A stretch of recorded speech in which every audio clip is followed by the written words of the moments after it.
All right, there we go. Can you hear me okay? Yes, sounds a little different than yesterday, but It's going through Utah.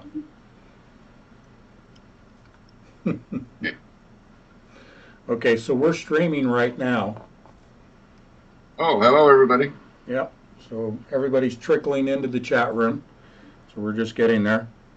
But let me take this moment to bring your stream in.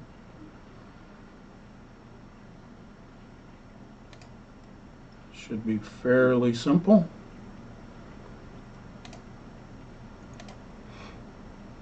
Okay.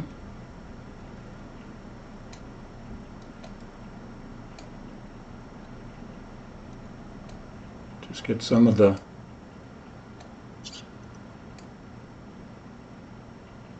we don't need to see all that. We'll minimize that. Bring you in over here.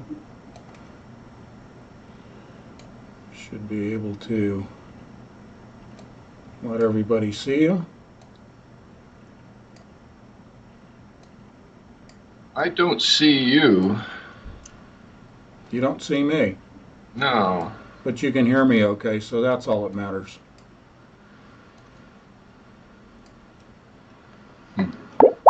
Let's see, I can see you. Let me just make sure this is coming through on the stream.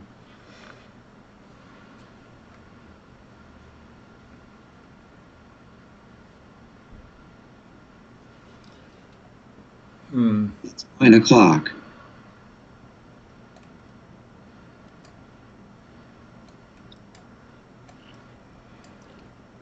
using two programs at once, you kind of have to juggle a little bit. Okay, I do see that one.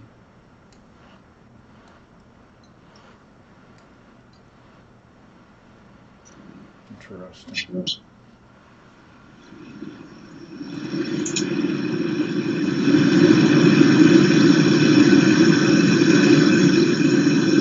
Are you sure your video is not muted?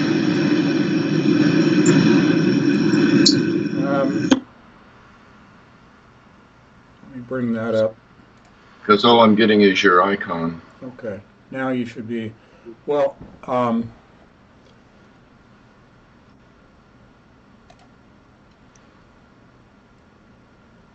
I'm not going to complicate matters with that.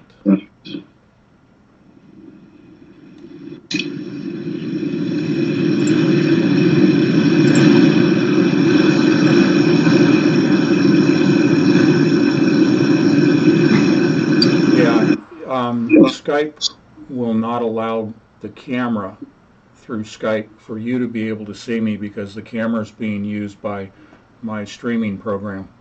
I see. That's all right. I would just like to see the fire in your eyes when you're angry and the tears when you're sad.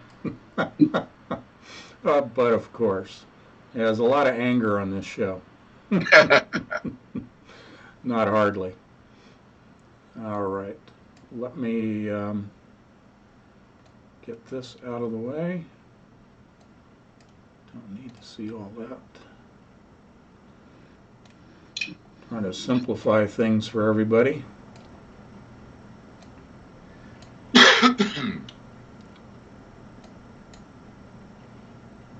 Yeah, it doesn't like that image. So we'll move that off camera.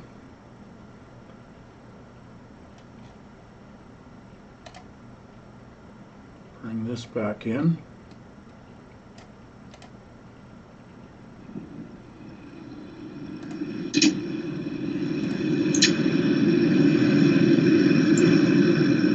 It's like shuffling a deck of cards, moving things around on the screen.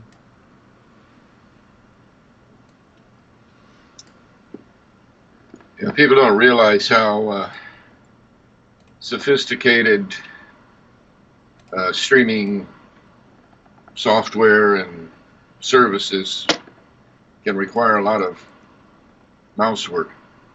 Yeah. Tax your brain. My little old brain, yeah. All right, folks, we'll be with you in just a minute. I'm just getting a couple of things moved around. That we don't need.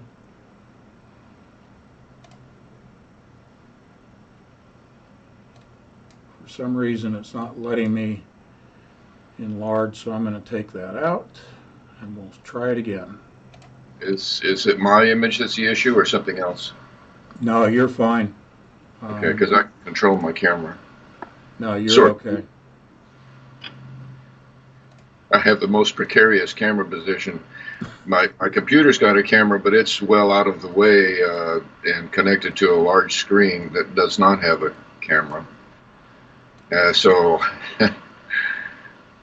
being an old photographer, I have a tripod that's very professional, full of rich with attachments and accessories.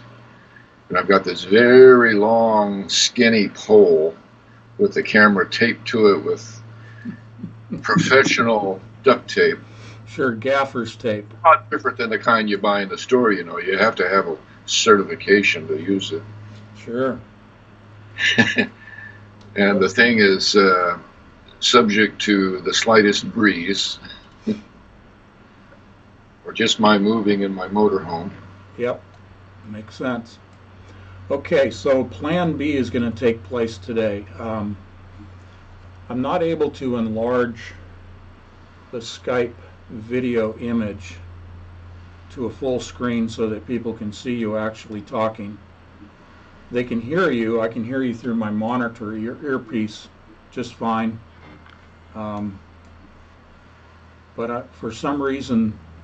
Is it possible because I called you as opposed to you initiating the call?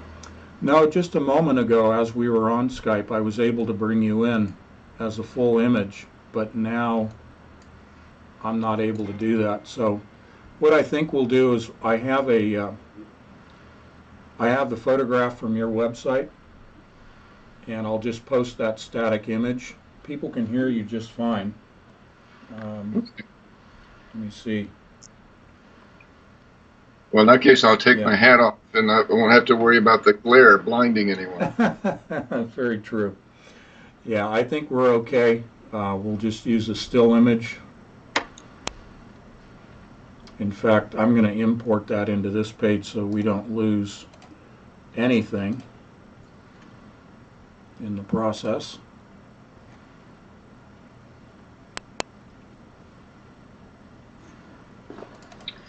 There is a YouTube image that would be kind of good. It's got a picture of me in front of my motorhome. We won't give away too much. Okay, I've got your image up on the screen. Okay, Doug is helping me out here, just only the Skype screen. Okay, Doug. Doug, what I'm doing is I'm adjusting the screen capture from Skype, and I was able to make that full screen a moment ago, but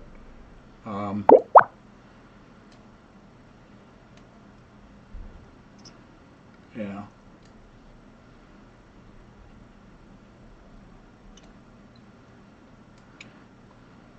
Okay. So just let me know in the chat room you guys can hear okay. Just one last audio check, and then we're just going to proceed right along and not play with this too much. So let me know. Okay, very good, Kathy. Thank you very much. Eileen, thank you. Okay, so let's just proceed on.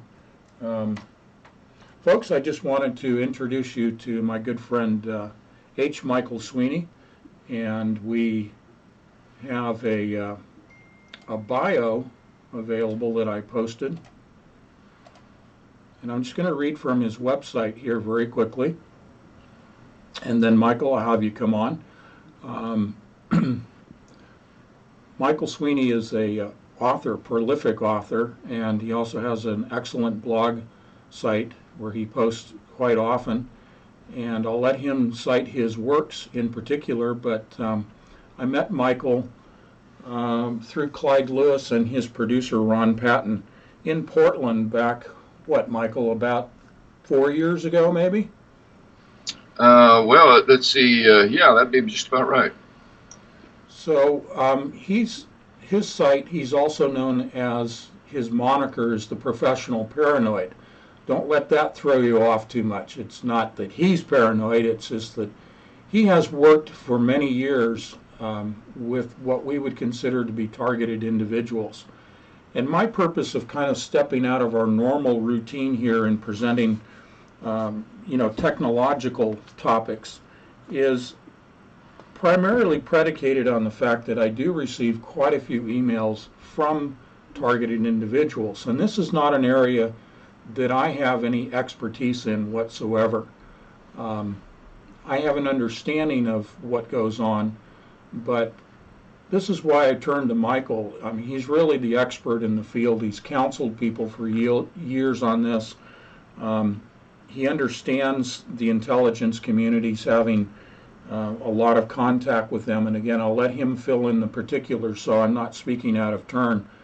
But he's also authored a number of books related to things like 9/11, things like the intelligence community, targeted individuals, the New World Order, and the Masonic Order, just a broad range of areas, but are tightly focused. And I encourage you to go to his blog and his web address. Michael, I'm going to have you give out the most pertinent because you have several. But go ahead and introduce yourself to our audience today. And this is also going to be rebroadcast, I should say, on Friday to the public through Blog Talk Radio, through my program on there. So go ahead, sir. Well, I like to tell people that I know too much about everything and anything to keep my mouth shut, and not enough about anything to avoid putting my foot into my mouth. I've worked across a wide variety of industries, and in each industry, I tend to try to learn every aspect of it and master it, and rise to a given height within it, and then I move on to another industry. So I have a very broad background, technical in terms of anything having to do with photography or video, anything to do with computers, anything to do with aircraft, and the security industry. And I've had firsthand experience in all manner of things. So it makes me very opinionated at times, but I do speak with some authority. My principal website has been taken down. It was originally hijacked by the CIA, and they wanted I think it was $137,000 to get it back, which is to say they didn't want me to get it back. And as Anthony knows, I found a way to get even with them. But I've sort of replaced that with my blog site. So to find me, you go to Pro Paranoid, pro as in professional, and that's .wordpress.com. A secondary website of interest to anybody who's a targeted individual is the Free Will Society .wordpress.com, which is something that I'm creating to establish a safe haven, an intentional community for targeted individuals. There's a little more to that. I think we'll get into that later today. Yeah. I do have a YouTube presence also under my name, H. Michael Sweeney. I have rather a lot of followers on Facebook, but I have abandoned Facebook because Mark Zuckerberg does not meet my community standards. And that's about it for my current web presence. Well, there are 12 million pages out there which cite me or my work. So if you just Google my name or my trade name, The Professional Paranoid, which was actually chosen for me by my first publisher, you will have no trouble finding me. Okay, excellent. Again, I have people that are joining the chat room a little bit late this morning. We're kind of taking a departure from our typical topics that we cover because I've received a lot of email from people that are targeted individuals. And Michael, you have a broad range of expertise as you've outlined with audio and video and photography, and also your dealings with the intelligence community, but you also have an extensive computer background. And yesterday we spent a couple of hours by way of Skype discussing the computer background. And if you could give just a thumbnail as to your background, we really won't go into the computer aspect today unless we have time to do that. We're going to focus on the targeted individual topic. But just add a little bit more to your curriculum vitae with respect to your computer background, if you would, please. All right. I got started with the handheld programmable calculators by Hewlett-Packard, and I became very intrigued with the idea of programming. And when the first Byte magazine talked about the first kit computer, my little heart just started racing with the notion that maybe I could do that as well. So I stuck my toe in and learned how to program a machine code level language at a local community college. And before long, I had talked my boss at the time, which was a camera store, into computerizing, and I helped select and set up the Wang 2200S computer, which at the time was the cat's meow. It was like $60,000, and that's $1975. Mm-hmm. And so they really took a chance, and it really did work out to be a good deal. But through my activity in Hewlett-Packard, many of my programs were published in their own libraries, and I became friends with their representative. And between those two events, I just basically started propelling forward. When the first computers came out, I hawked my house and got enough money to buy one of the computer kits. And so this is 1977. And I built an MSI box computer that actually had voice. I bought all the toys for it, and I had to solder everything together and learn how they work and all that, program with punch tape. But because you didn't have a keyboard and screen in those days, you had blinking lights and little toggle switches. That's how you interfaced. They didn't even have a mouse at that time.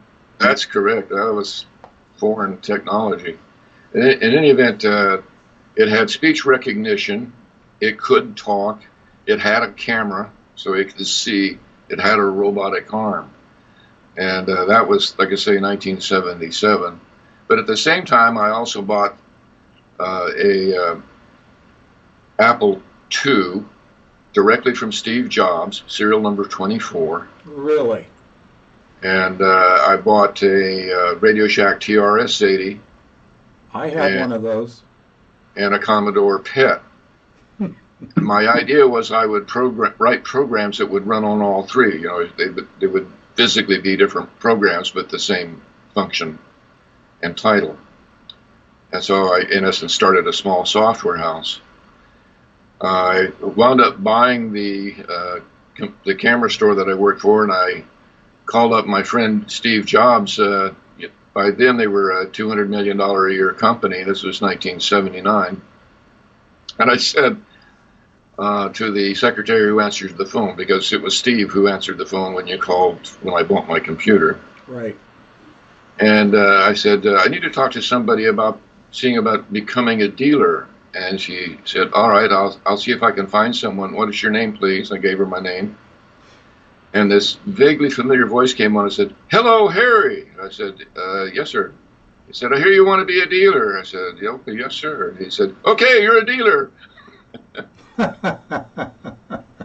no credit check or anything. He sent me, what was it, something like pretty close to $40,000 worth of inventory to get started. Very generous. That led on and on and on. Eventually, I got into the supercomputers. I helped Hewlett-Packard design their first computer. I did consulting for companies that required me to design new hardware and software. I've taught college-level courses. I've been granted experiential degrees in IEEE in business and computer science for that purpose. I've designed, if you're familiar with RAID technology, 3D virtual imaging, I've done inventions of sorts in those fields. So that's the sort of thing I've done in every industry. Is I've gone from the bottom of it to the top of it, experienced every aspect of it that I could, and I know I've left some holes in that. There's a big jump from microcomputers to supercomputers. Sure. But in that field, what is worth mentioning is when I worked for the supercomputer company, I was actually able to go to Washington, D.C.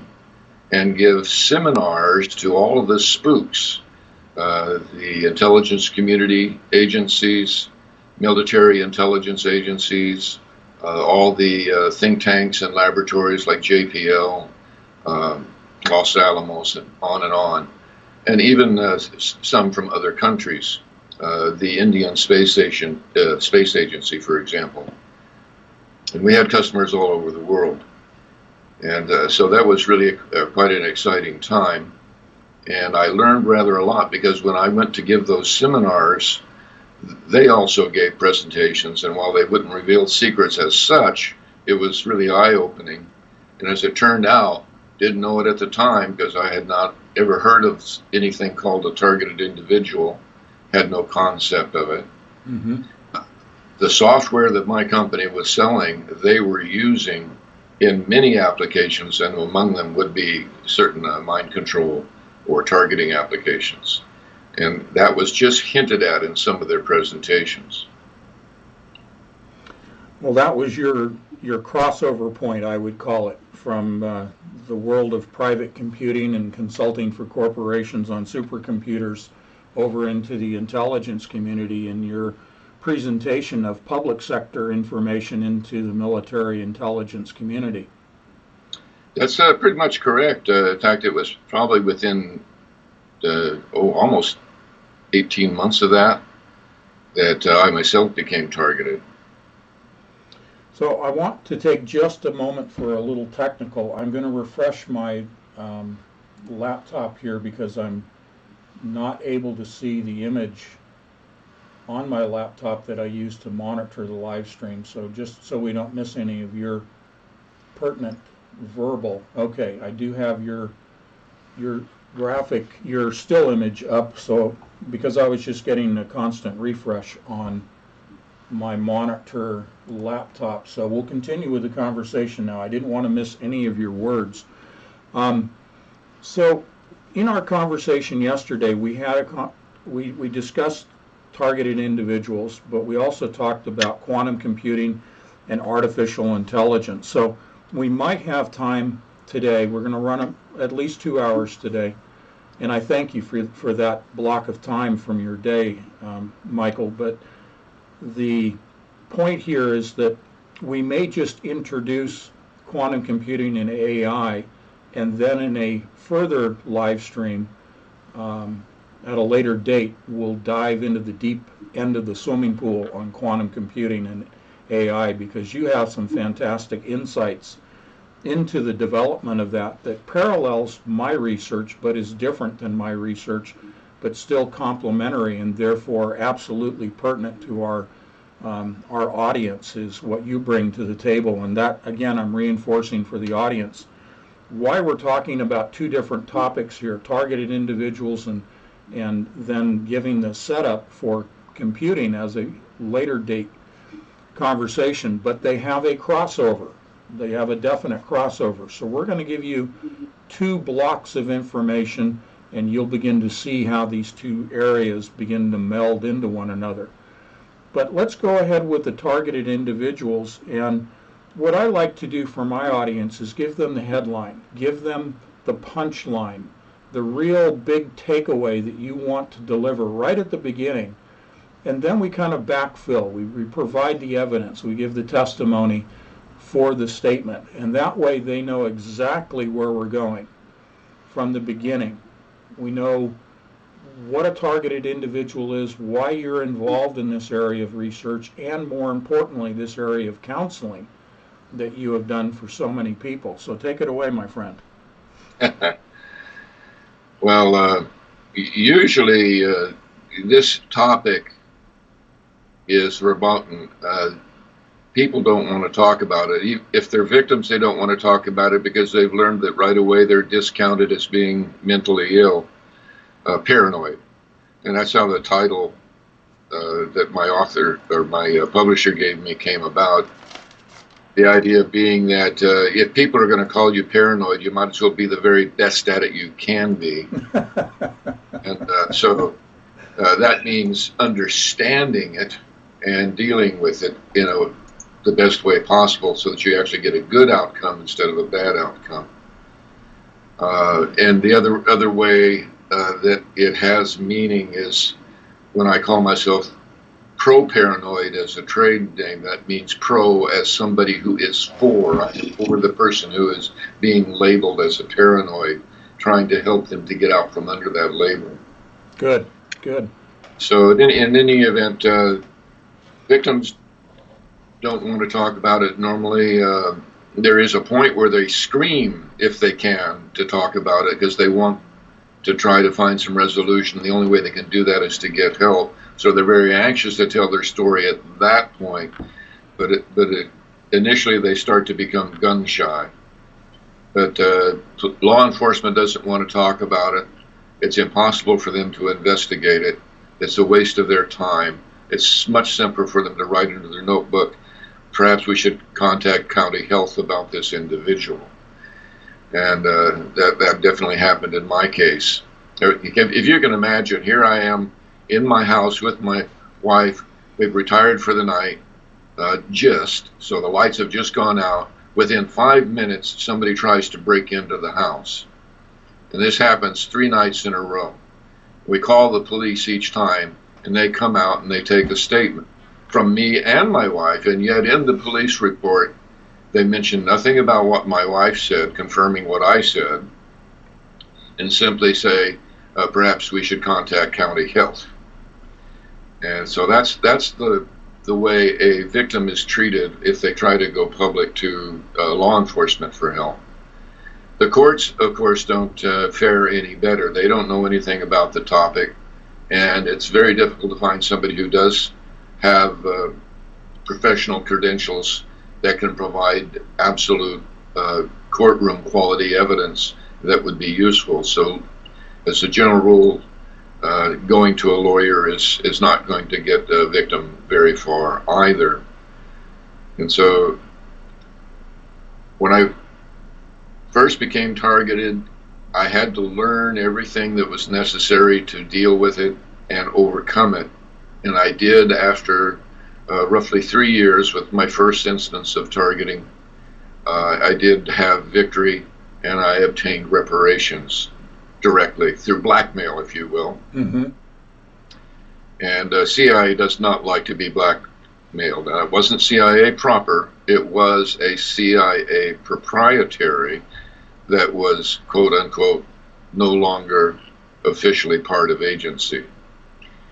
So in fact, there were multiple firms that were involved in that. But the excuse me, the experience led to me writing my first book, which was to help other people, because I reasoned that if something that strange and unusual had happened to me, then it must be happening to other people. And at least I had some understanding of intelligence matters. Had a little experience in the Air Force working with Air Force intelligence. Wasn't along these same kinds of lines, but there was still good information to be learned there. And I worked in the actual in security industry for a number of years in video surveillance. I actually pioneered microwave use for monitoring of security cameras at distance at a centralized location, which saved a lot of money. They didn't have to have one person watching cameras in every business that had a security system. You could have a few people watching cameras for a number of businesses. Mm-hmm. And so I had that background, and just kind of, I guess, serendipity.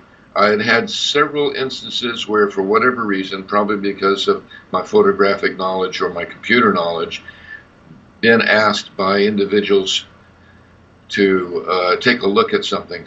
So, for example, a trucking company that was a computer customer mentioned that they had concerns that their phones were tapped. So I came out and investigated their phone system and discovered that there had been some modifications made to their junction boxes.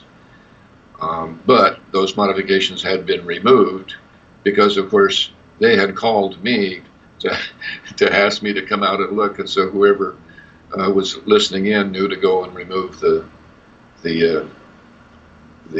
systems that they had installed. So that kind of gave me a little bit of a foot up. I had good tools. I had cameras, so I could document what was going on, capture license plate numbers and faces and things of that sort.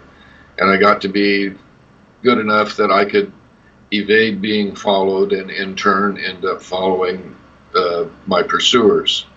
So I learned where they lived, where they worked, that sort of thing. It took a long time to build up enough information to know what was really going on, figure out why I was targeted, and then effect the blackmail and end it. So, excuse me, I'm going to have to find the mute button so if I don't have to cough at everybody when I need to cough. About how many targeted individuals have you directly counseled and provided help and intervention and guidance to, would you estimate, over the years? I've been in contact with approximately 12,000, and a couple of hundred perhaps have actually elected to work with me ongoing. I, on Facebook, have 3,000 followers and contact indirectly through the various groups with 70,000. So that is still a drop in the bucket. Some estimates are that there are potentially up to 12 million targeted individuals in the Western world. Wow. The work that you've done is, I would imagine, is from an emotional standpoint for you personally must be quite taxing. It has been. At times it's been very rewarding, of course, but targeting has a wide range of methods and degrees of application, and some of them are just so severe. I know one poor lady that I was able to help to a degree actually died because of the microwave attacks that she was experiencing had evolved into leukemia. And she passed away something in the order of 3 years, I believe, after we first started working together. And her case was rather interesting because she had some remarkable video evidence of the microwave attack as it took place. And I was able to analyze that camera of hers to make sure that it was not defective and responsible for the clues that it revealed. And I actually have a YouTube at my YouTube page that is a portion of her video and its analysis, as well as an explanation of what directed energy weapons are like and what they can do. So the level of an attack can be so horrific that it is emotionally wrenching to work with somebody of that sort. And that's one reason I did elect to retire from doing that. I still help clients, but I do it at a generic level where I do not have to know everything about their situation. And so if they ask me a generic question, I'll give them the generic answer. I may ask some additional questions to get enough details to give a better answer, but I don't have to hear, typically, if you can imagine it, reading a book is sometimes takes almost a book of dialogue back and forth between myself and a client to understand their situation enough to give them very targeted tactical advice that's truly useful. But at the level I'm operating at now, I can at least better their circumstance, give them a tougher veneer to deal with the problem and some solutions to ease the suffering and in some cases to perhaps prevent it. The general prognosis is better for them that way, but it does not change or alter the overall statistics, unfortunately, because even when I was giving the fuller helps, it was relatively rare to have a complete victory. The complete victories we did have were very, very interesting, and they are in the book, one of my books, and they play also into another series of books that I have. And in fact, let me take just a second. I basically have two series of books. There's the Professional Paranoid series, which are for targeted individuals. And then there is the Fatal Rebirth series, which is really more about abuse of power and crimes of the New World Order from 1947 and on into the future. And that book is actually a bit of a story about my targeting, why I was targeted, and where that led me to discover other things which were more important than me. in my situation. Specifically, the book led to something called the Unified Conspiracy Theory, and that predicted the September 11 downing of the World Trade Center by jetliner terrorism and a resulting series of Middle East oil wars and many other things, including a terror attack in Portland, which I was able to personally thwart. Was that the young kid in the white van downtown? The FBI sting operation with the bomber? The Christmas tree bomber? Yeah. It involved him, but no, it was called gas station tasking by President Bush when he announced it on national television. There was a plan to use small private planes to crash them into gasoline stations when they were refueling. And it's a little bit of an involved story, but it was a bit of a false flag because there was an FBI agent who was helping them. And in fact, when I notified FBI that I had identified 2 of FBI's top 10 most wanted terrorists at my gas station and had video evidence, I had fingerprints, I had multiple eyewitnesses who had compared their wanted posters with the individuals' faces. I had all that. I notified FBI. They did not respond. In fact, the only way that the event was thwarted was I called a gas station security. It was Shell.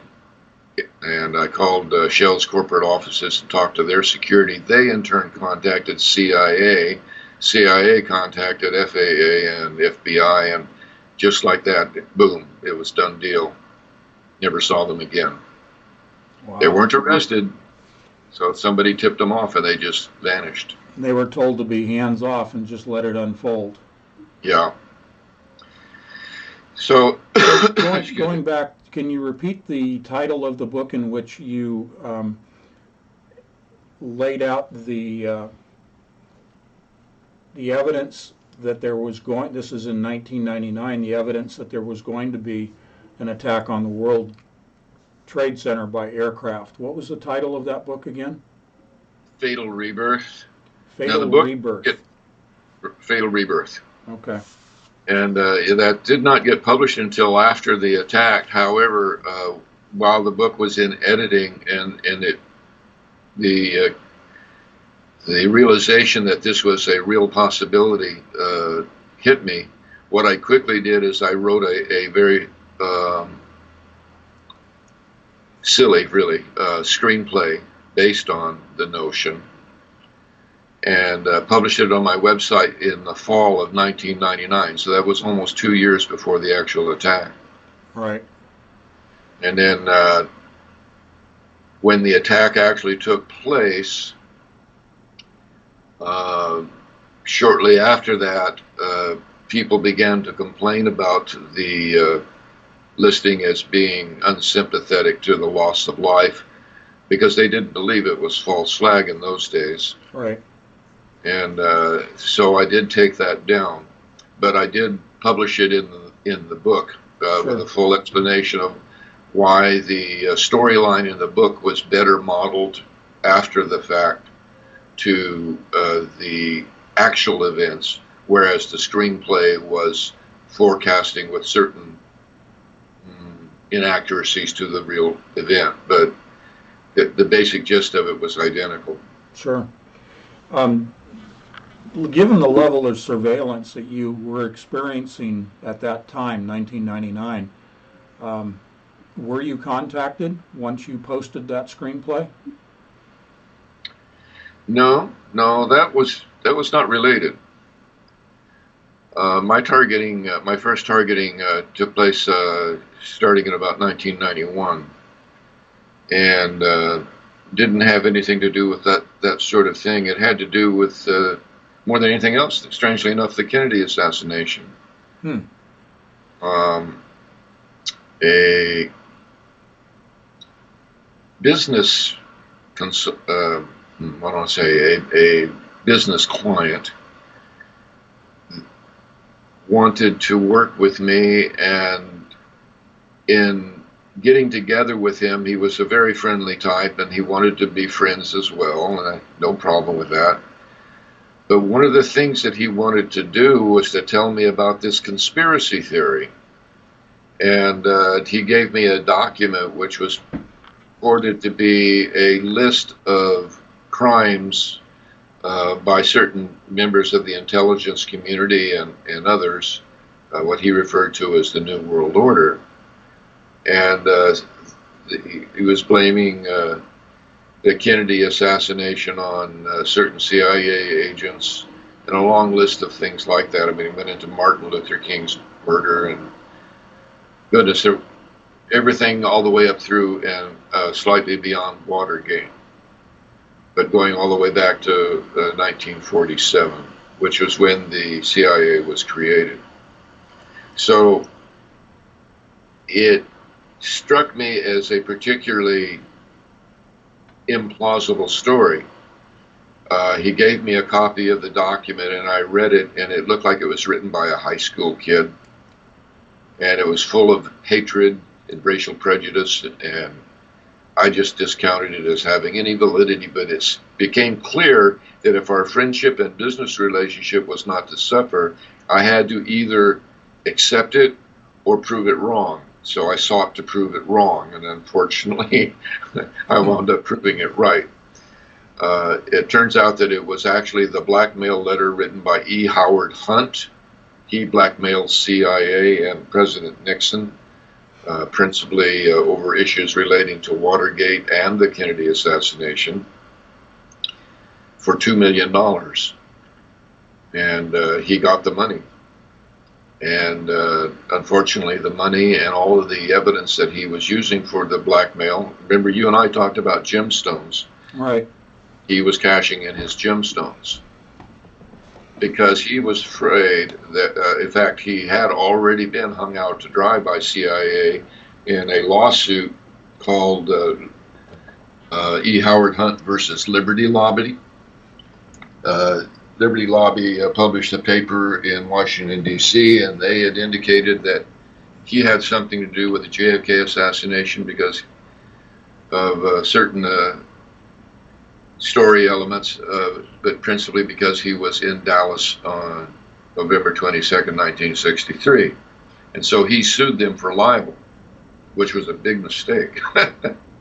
Because in court, the CIA lawyer that was provided to him, because he, understand, for people who don't know it, E. Howard Hunt was a CIA agent. He was part of the Bay of Pigs operation. And he and several other operatives from that met in Dallas with, we still on? Yep, we're still on. Okay. Just a little background. Go ahead. So he and other operatives met with Jack Ruby and others in Dallas and discussed the actual assassination according to testimony by a CIA operative out of Bay of Pigs. And the CIA lawyer that was asking the questions actually asked questions which helped Liberty Lobby more than they helped Hunt. It seems like they were deliberately hanging him out to dry. And the reason is because he did blackmail them. The Sure. CIA does not like that. And so this $2 million and all the evidence was on an airplane with Dorothy Hunt, his wife. And she was seated next to a reporter, and it appears that the goal was to hand over that information to this reporter and release it, despite the fact that they'd gotten the $2 million. She, by the way, was CIA as well. CIA likes to have couples that are married. Bill Clinton and Hillary are an example. Most people don't realize that, but they both worked with CIA in Iran-Contra, profited from it. And when I outed that information, Bill Clinton personally sent me email from the White House using a lot of profanity. And I was immediately targeted a second time, this time by the Secret Service. But but anyway, what happened with Dorothy Hunt and all of that information and the money is the plane was brought down in a crash, and when the wreckage was reviewed, the only people that died in the crash, it was a crash because it ran out of fuel. And when it crashed, there were 200 FBI agents waiting for it.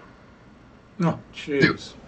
They went, allegedly FBI agents, I should say, and they went through the wreckage, and the only deaths were every one of the flight crew, Dorothy Hunt, and the reporter seated next to her. The evidence was missing. The $2 million was missing.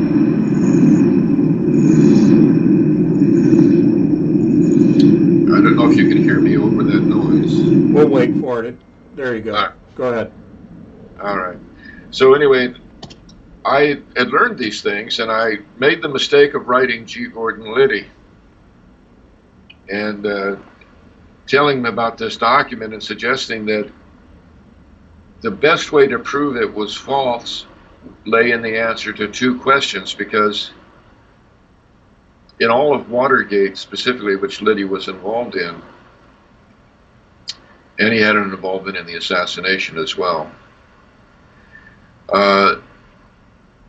in all of the books that he wrote and everybody else wrote in media reports, when they talked about money, they talked about a generic sum.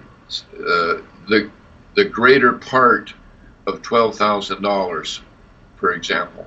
Mm-hmm. It didn't say a specific dollar amount. This document had a specific dollar amount.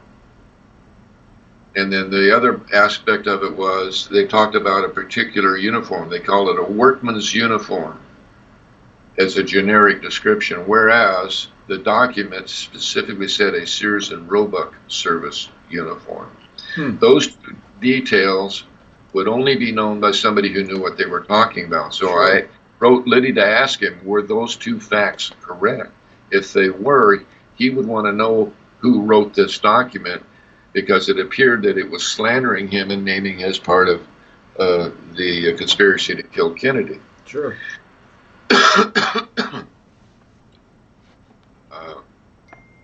Liddy himself did not respond, but one of his people, who was one of the Watergate burglars and one of the hobos at that were detained briefly and then released by police in Dallas, did contact me. And they sort of poo-pooed it and said, oh, well, there's lots of versions of that document out there. We're well aware of it. Thank you very much. And then within 24 hours, I was under a full surveillance net. And so really, the surveillance was coming from Liddy's people. He was operating a school training police in CIA tactics. And he also trained bounty hunters, and he also operated special courses for CIA operatives and certain tactics having to do with, like planting bugs and little tricks of the trade. And this was called the Liddy Institute.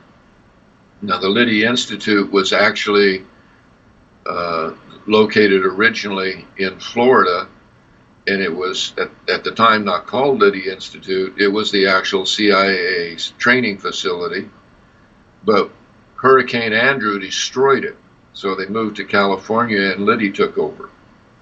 Where in California? I hope I'm remembering this correctly. I believe it was the Tradewinds Motel facility, which included some office space. And you remember when Hurricane Andrew, this is funny, really, well, not in truth, but the way you and I think about things. You remember in Hurricane Andrew, you may recall that the military sent in some people to help, and they set up camps, right? Right. And they got everybody they could into the camps. Said, oh, it's not safe to go back to your homes. And they were complaining, well, we don't have a way to contact people. So they brought in some phones, right? The phones, well, first of all, the military unit that helped them was no ordinary military unit. It was a psychological operations unit. Sure. And the phones that they brought in weren't ordinary phones. They were part of a high level, I'm not going to remember the correct military terms, but basically a high level battlefield communication system. So every call that was made was being monitored. And the reason they did all that, captured all these people into the camps and wouldn't let them out for weeks, is because soldiers were scouring the area looking for top secret papers that had been blown away by the storm. Oh, jeez. Just And on a practical side. Right, and they wanted to make sure that nobody that was in the camp knew something or had a document, was trying to tell somebody about it.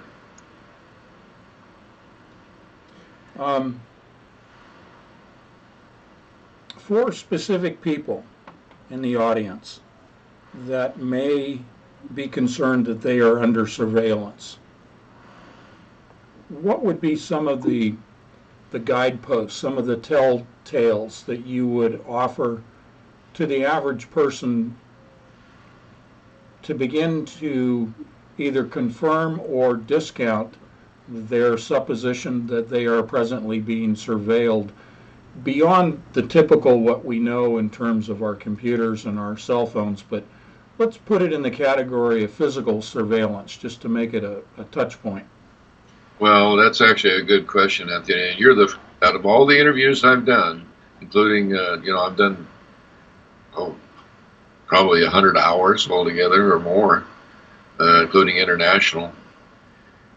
You're the first person who's asked that question. So, but it is a good question. But I'm gonna back it up one layer, Sure. and I'm gonna say that what most people don't realize is targeting doesn't have to necessarily mean the government or something of that sort. It can be anything. There are a number of reasons that a person can be targeted. Maybe your spouse suspects you're cheating and they hire a private investigator, or your boss at your company is worried that maybe you're stealing proprietary secrets or releasing them to a competitor. Maybe it's because you're involved in a lawsuit. Maybe it's because somebody simply thinks you know something you shouldn't know. So there are a long list, really, of reasons like that where a person maybe should once in a while stop and take the pulse to see if maybe there are some clues out there, like you asked about. And really, when you're first under surveillance, probably the easiest thing to spot is being followed. Maybe not so much anymore with cell phones, but in the old days when you had dial phones, hardwire, you'd hear funny things on the line. Nowadays we don't have that luxury, and it's very difficult with cell phones. I'll tell you how to do it with cell phones. Excuse me. But being followed is probably the easiest thing. That people make a mistake. They forget that people are involved in routines. So if you see the same car in your rear view mirror as you're going to work, it's probably somebody else going to work and taking a similar route. So don't worry about that. What you want to worry about is seeing the same car in your rear view mirror when you're in different parts of town doing different things at different times on different days. That's when you want to start worrying about it. And the phones is different. With the cell phone nowadays, what you want to do is, because you're not going to necessarily hear any audio things, that's not impossible, but it's not very likely that you'll hear anything in the actual audio. I'm going to give you a couple of clues that may indicate that your phone calls are being monitored or you're being tracked by your phone. One of them is battery life. Charge your phone fully and find out what the battery life is supposed to be, assuming it's a halfway decent battery and not a really old one where it might not be performing so well. And try to avoid using the phone for a given day and verify that the battery lasts approximately that long before you have to charge it again. Now you've got a baseline. So if you're using the phone a lot, you're going to consume more power. You've got to keep that in mind. But if you're not using it very much, and all of a sudden the battery goes dead in the same day you charged it, that means somebody is listening in. Not to your calls necessarily, they're doing that as well, but just 100% listening in. The speaker is on and live while you're talking. Mm-hmm. Excuse me. The second thing is there is an audible cue you may hear, which would be a series of high-speed tones, something similar to a modem sound that you might hear just before you complete a call or finish shortly just after you finish a call. That is high-speed telephone switching codes, and that means that your call was diverted from one location to another for listening. Mm-hmm. That's usually equipment that's not working correctly. It's an accident, it's not intended, it's not normal, but it is a clue. Okay. You're a resource that people can reach out to, but are there resources, let's say perhaps online, that you would recommend to individuals that they feel that they need some guidance, they need some help on determining? I mean, you said it at the beginning, individuals might consider themselves to be paranoid, to be thinking of themselves as, am I crazy? Am I imagining? Is this in my imagination that I'm seeing people, or I'm experiencing some sort of surveillance? I mean, you're a wealth of information with your own website, but do you in general refer people to any resources online? I've come to avoid it over time. It's not that there aren't resources. I will recommend certain books from time to time. Here's the thing. There's such a wide range of reasons to target, a wide range of the types of people involved, wide range in the methods, and certainly a wide range in the amount of disinformation that's out there. Sure. And so it's hard to find a single source that I, over time, can truly rely on. One problem we have, for example, is on Facebook and other social media, is there is a proliferation of groups that share information, and I would say more than half of the information that's on there is false. It isn't necessarily that the person who's putting it out is deliberately putting out wrong information. It's what they truly believe because it seems to fit their circumstance. Mm-hmm. There are books that are being put out by the intelligence community that are deliberately trying to mislead targeted individuals. Here's a description of targeting in terms. We're speaking principally of government targeting. Right. At this point. But the purpose of targeting, when it's political, is to render the victim a social, financial, and political zero. Usually it's because they fear that the person knows something that might create a big roadblock or problem for a project of some sort. Or it could be because they're a guinea pig for technology or a guinea pig for training exercises. And once you are targeted, they do not ever stop targeting, because even if they finish their original objective, you become very useful as a training target. But the goal is to render you a zero and make you seem mentally ill, so that if you do come forward with whatever it is they think you know, you will be discounted and disbelieved. Now, that being the It's case, 10 o'clock. I promised you I'd turn that off, and I didn't do it. Let me do that now. Let's see, that should be, there we go. So anyway, one of the things that they do tactically that plays into that well is to make the person believe that their targeting is different than it really is. So they're, number one, they're fighting the wrong problem. And number two, they become less credible and believable. And therefore, that is a situation where it's almost impossible to get anybody to pay attention to you.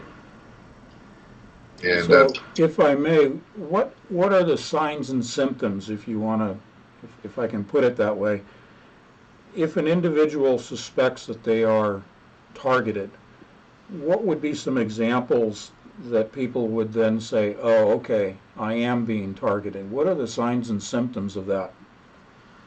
oh gosh, that could be quite varied as well, because it depends on how they're being targeted. But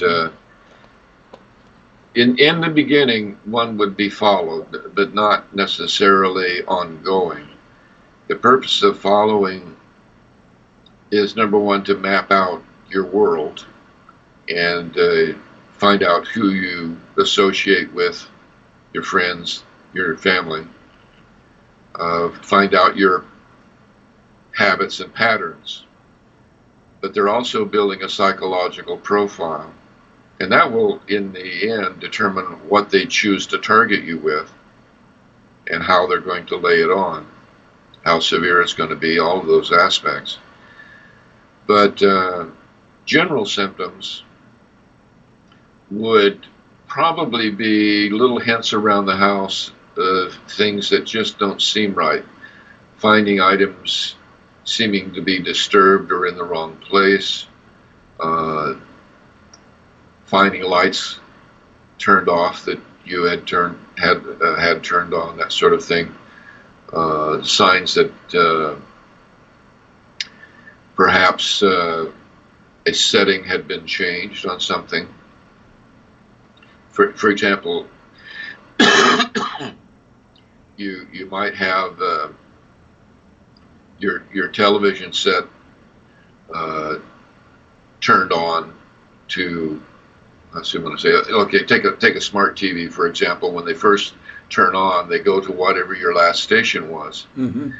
But had they turned the power off to your set externally, it would have reset its operating system. So the next time it turns on, it'll be like you took it out of the box. Sure. So something of that sort. Well, you might think to yourself, well, it was probably just a power outage. Maybe it was. How does your clock on the wall look? Is it showing the wrong time? If not, no, that's not what happened. What happened was they turned the power off to the set, perhaps to open the back and put something on the inside to enable it to spy on you. Mm-hmm. So there's just little subtle things like that might give you a reason to start to question things, but they're not in and of themselves proof of anything. We'll wait a moment. Are there scenarios that you've encountered in which a targeted individual is purposefully made aware of their targeting by Yes. whoever it is that's initiating the targeting? In other words, sending a warning shot across the bow, as I might describe it. Well, that happens, but it's not usually to warn. If they want to warn you, they're very upfront. They're kind of like the mob in that respect.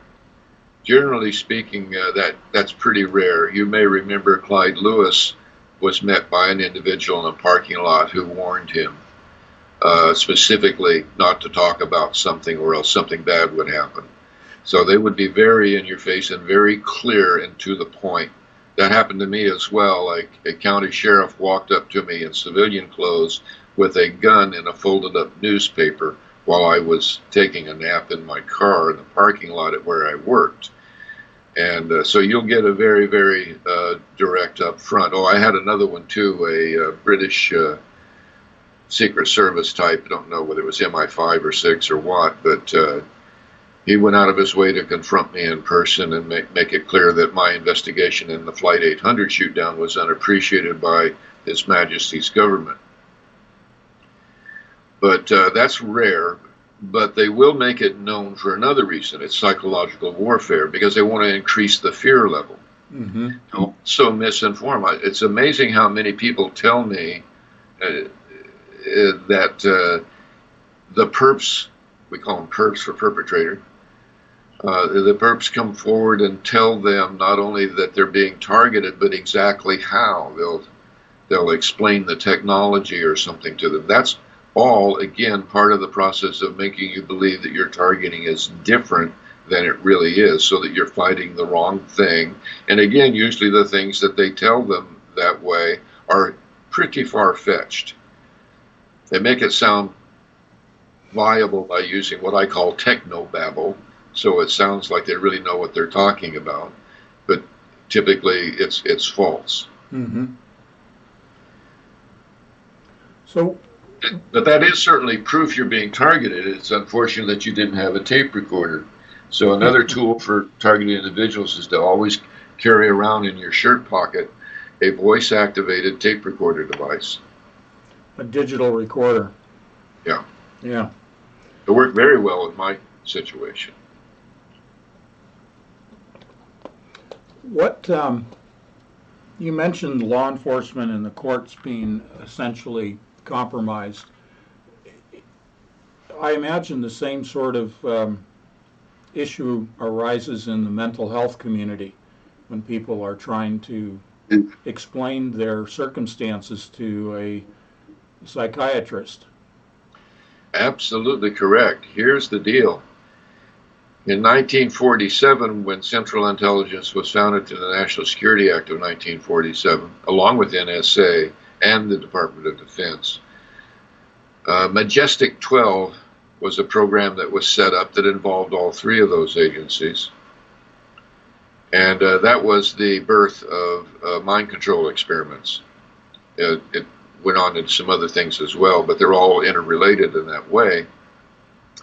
And so immediately CIA had to get this program up and running.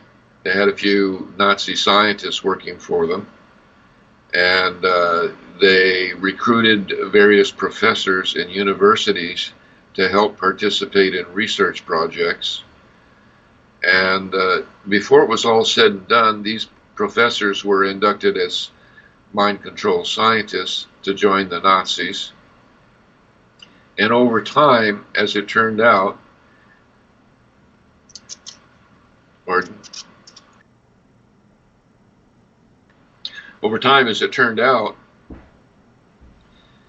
they put those scientists in charge of every professional psychiatric organization in North America. And those folks, plus the professors at the universities who were also mind control scientists, they wrote the early handbooks for psychiatry. And of course, they rewrote courses for psychiatric professionals at the college level that pretty much set the rules, if you will, that professional psychiatrists go by when they're trying to diagnose what's wrong with a fellow who's sitting on the couch or laying on the couch. Mm-hmm. And the book is called the DSM series. I think they're now at DSM 5. Perhaps it's 6 by now. I haven't kept track. But within these books, it literally tells them that if somebody's hearing voices, for example, the only possible explanation for it is schizophrenia. And the only possible treatment for that is to put them on medication. And if that doesn't work, the only possible thing you can do is to give them more medication until the point that they finally say uncle, at which point they're actually a human vegetable. and they're incapable of funding. Now, I remind people that one of the best movies ever made was A Beautiful Mind. And it's a true story of a person who was schizophrenic, and he took the medication. His schizophrenia was fairly strong, and when he took the medication, he became a human vegetable, and he was unable to function in his normal capacity. As soon as he stopped taking the medication, his schizophrenia came back. Now, he overcome it mentally by sheer willpower himself, and it's a wonderful film for anybody who's a targeted individual to watch, regardless of whether they're truly schizophrenic or schizophrenic and being targeted or just being targeted. Because from the external viewpoint of others around them, they'll only see evidence of schizophrenia, especially if they're in the psychiatric or medical community. Mm-hmm. But the truth is, if you're not schizophrenic, if you're truly being targeted, and you go in to talk to a psychiatrist, in theory, if you gave them the right information, they should be able to understand that, hey, there is actually another scientific basis for what we call voice to skull, V2S, where you're hearing things in your head that nobody else hears. And sure, that could be schizophrenia, but just because you have schizophrenia doesn't mean you're not also targeted. It is actually true that for training purposes and experimental purposes, it's better to have somebody who's already labeled as schizophrenic, because they absolutely know that if something goes wrong, nobody will believe them when they come back and say, hey, they were doing mind control on me. So in any event, if you truly are schizophrenic or not schizophrenic and you go to see a psychiatrist and they start giving you the medication, there's not going to be any cure, not one iota. Your targeting will continue. Oh, well, they could play a trick on you and cease the targeting to make you think that. But that doesn't happen very often.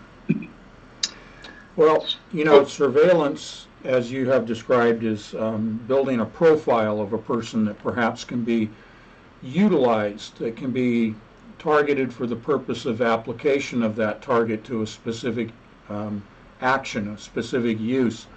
And yesterday you brought up in our conversation really a fascinating slant on that, and that's with respect to the gaming world.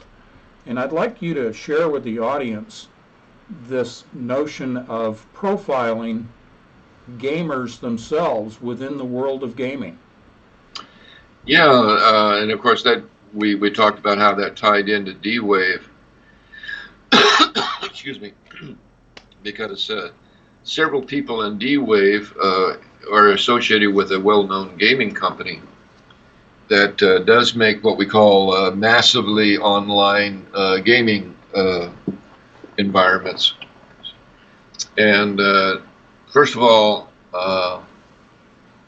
which that we didn't discuss yesterday, gaming is often used as simply a means of secret communications between people involved in nefarious actions. The intelligence community uses it, terrorists use it, criminals use it.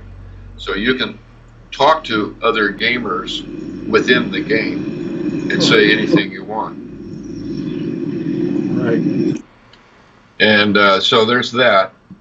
But with respect to profiling, it is very easy to monitor your actions. If the game is written to give you choices to make, the choices you make reflect you, the way you think, your morals, and all sorts of things. There are games out there, for example, I played a couple, where maybe you get to a situation where, so let's say you're given the persona of an undercover operative in from law enforcement, and you're deep inside an organization, and you come to a situation where they're going to kill somebody, and you not only have to witness it, you have to participate at some level. And so you've got a choice to make. Are you going to risk blowing your cover by somehow intervening and preventing that murder, or are you going to participate? And your actions and choice are not judged by the game. the game will play out and prove to be, it'll meet the goals of playing the game, regardless of what your choice is. But that information could be very useful to somebody who's maybe looking for somebody who's a sociopath, for example. And we specifically talked yesterday about a dark web game that is available where it's based on school shootings. You can choose to play law enforcement trying to stop a school shooting in progress, or you can play the shooter, in which case you rack up a score based on the number of kills and injuries you can unleash. So that again is a perfect way to go out and find sociopaths, psychopaths, and recruit them for whatever purpose. So you can definitely profile somebody in a game. And the real scary part is it also happens in, I'll call it TV programming. Really, we're talking about Netflix at the moment. They have two offerings available at Netflix. One is called Bird Box. Is that what I said yesterday? Yeah, I've got my notes here. Just a minute. Bandersnatch. Bandersnatch is the second one, but there's one that starts with the word bird, and I think the second word is box. I'm not sure. I don't have that. Bandersnatch is a game that's very much like that. Not a game, a TV movie. But Netflix has a unique presentation format where the action can stop, and you can choose what the hero, the main character, does, and change the entire plot at that point. Change the ending of the movie. Those actions are all fed to Netflix's computer, and they admit that they are stored there and analyzed. That would be very easy for AI intelligence. You will pardon me, I hope. I am not used to talking a long period of time living alone in a motorhome. It's all right. We'll try to keep this, at 2 hours today. We'll try to keep it fairly short today, to preserve your vocal cords. But yeah, vocal cords be damned. We'll just talk as long as you need. That's all right. But it's what you're describing is applied to Netflix and Amazon Prime and other sources, shopping sources. I mean, this is all part of that typical low-level AI algorithmic-driven system of suggestions to you of movies, products, etc. That's correct. I mean, one of the reasons I left Facebook, for example, is they're very invasive marketing. You go to a Google search, probably a lot of other engines as well, Yahoo and so forth, and search for something. Maybe not because you're interested in buying it, just you want to know something about it. And if you go then next to Facebook, there's ads for companies selling that item, staring you at the staring at you at the face. And if you go to any other website that happens to have advertising on it from other parties, you're going to see ads. In my case, for example, I was interested in learning about fat tire electric bikes, and I did eventually buy one for health reasons. And within literally, I think it was like 8 hours, I started seeing ads for the particular brand that I was asking about. As many as 7 different ads on the same web page for the same company. And as many as 100, I'm on the internet a lot, mind you, constantly surfing, and as many as 100 ads for that company in a single day, and that went on for months. It eventually tapered off, and then after my anger at all of that diminished, I did eventually buy the product. Sure. But it wasn't because of the ads. Have you ever experienced having a conversation in a room where your cell phone is sitting in the room, but a conversation verbal face-to-face with someone, and then ads related to your conversation begin to appear as you go back online? Well, I really am not a cell phone user for personal privacy and security. I do leave it on when I'm expecting calls. Otherwise, it's off. And I'll turn it on once in a while to make sure nobody's trying to reach me. And I do not carry it with me when I go places because I don't want to be tracked. Mm-hmm. There's nobody in my life I really want to talk to except maybe in the case of an emergency. And gosh, everybody on the planet has a cell phone. It's very easy to flag somebody down in an emergency and borrow their phone. Sure. So that does not happen to me, but I do hear it from clients all the time. Yeah. Yeah. So from a practical standpoint, and you know that I am a Christian believer, and I have shared with my audience in conversations that when we start talking about targeting and we start talking about things like the intrusion of 4G and 5G, and now we've begun the conversation related to the intrusion and effects of 6G, I've related from my perspective that the most definitive protection against invasion of our minds and invasion of our physiology, specifically our DNA, is through the Holy Spirit, through the full armor of God. How does that line up with your experience? Amen, brother. I will tell you that I've actually seen miracles in my own situation. There have been multiple attempts on my life, and in each case, there's literally was a miracle present. And I mentioned, how an audio device was very useful to me. I actually had a voice pop into my head, so to speak, that I felt was spiritual in nature, that said, go to the restroom and crack the door and listen. It wasn't in quite so many words. It was really just more a thought form. Sure. Now, this is in a building that's got over 1,000 people in it and 4 different restrooms, but there was only one restroom that I used from my office.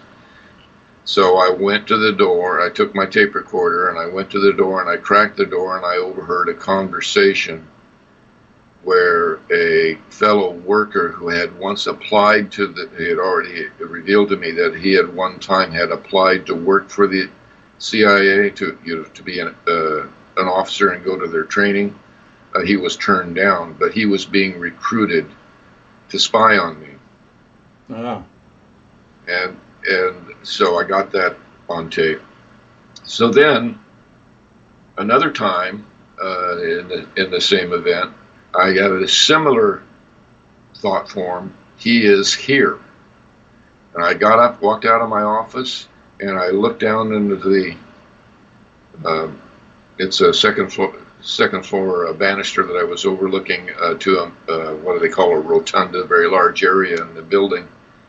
And in walking through the entrance of this commercial retail space was the guy I had talked to from Liddy, the cube hobo.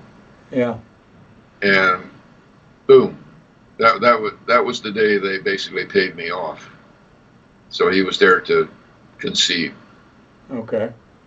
So those kinds of things happen. I have a chapter in my book on mind control. The Professional Paranoid is 3 books. The first one is just the Professional Paranoid, and that's really conventional targeting and surveillance and that sort of a thing. There's where you find all the clues you were asking about, and how you can take the various clues that you get and determine who and hopefully why you're having the issues, and that will help you then determine what to do about it. And then the second book is MC Realities, And that's definitely about mind control. If a person is suffering mind control, they should actually use both books.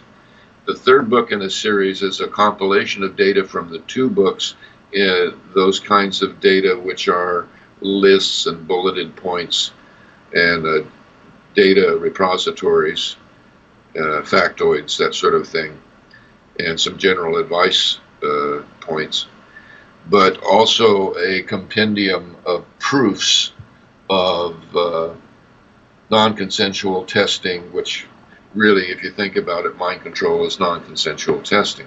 Mm-hmm. And so that's useful. I call it the Professional Paranoid Defensive Field Guide. It is useful to take with you if you're having to talk to somebody and they're a doubting Thomas.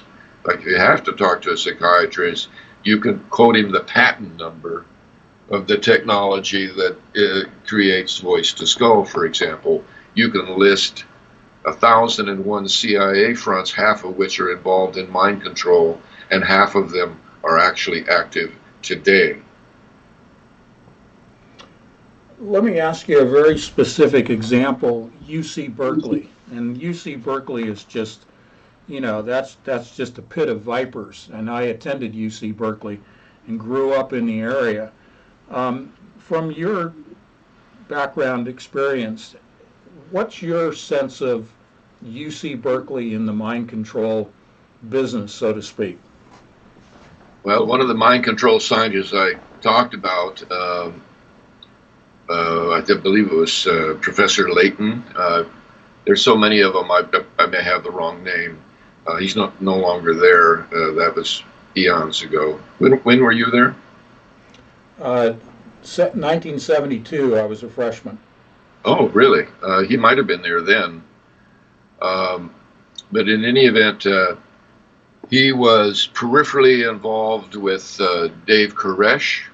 Oh, yeah. And he was directly involved, as were members of his family, with Tim Jones. So we have two quote unquote suicide cults, right, that were all about mind control, that he was involved in. Now, as it turned out, another one, I believe, worked there, then subsequently came north and started working at, I believe it was the Oregon Medical University in Portland, Oregon. And her daughter was a victim of mind control. So the universities have been exceedingly active in doing research along that line. In fact, I think it was UCLA that was involved in projects involving RFID technology, smart dust.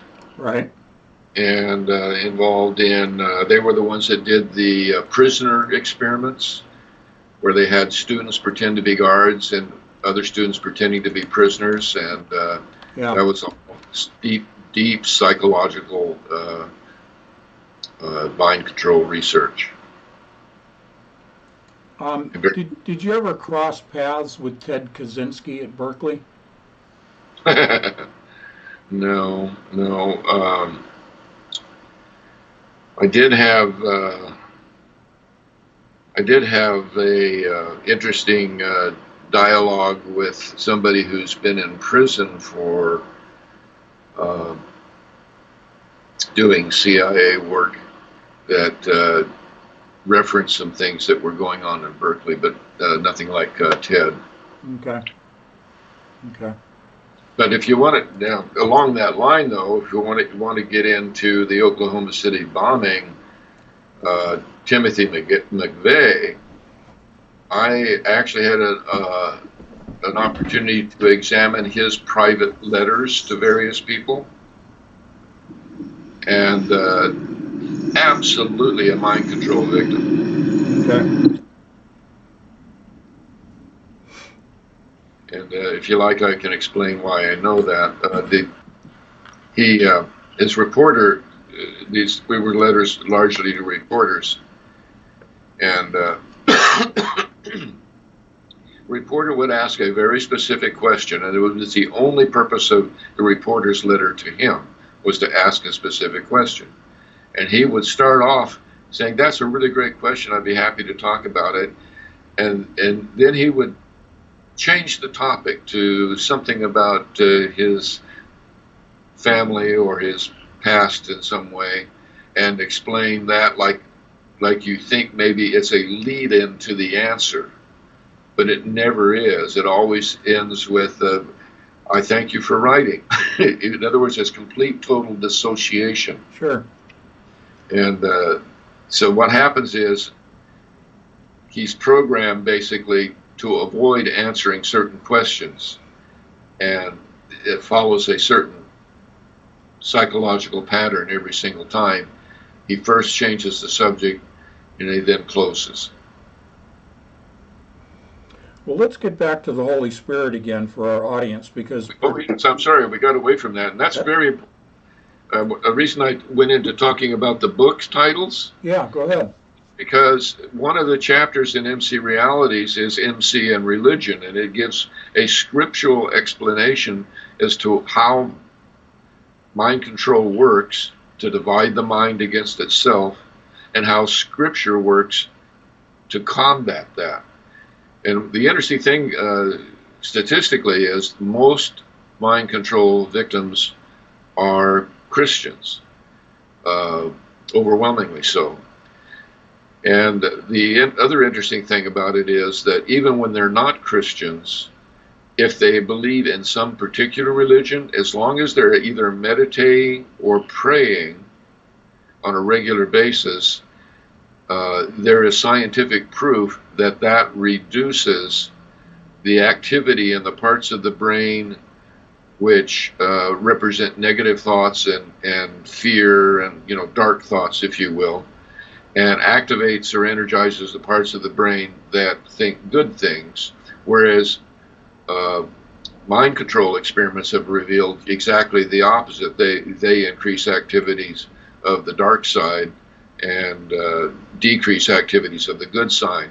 So you can literally fight some of the negative effects through prayer and worship. But when you use actual Scripture, unlike any other religious body, religious text, and wisdom, actual Scripture explains exactly how mind control can impact you negatively, and how you can reverse that by applying Scripture. And I make that chapter, as well as a chapter on women's safety issues, available free to anybody who asks for it. Okay. And when somebody contacts me, I just automatically send it to them.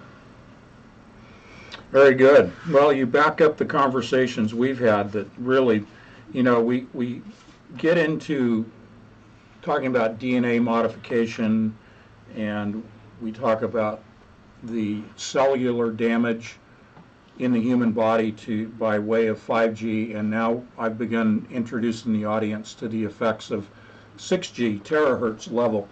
And the thought that often comes up is, well, it's everywhere, it's prevalent.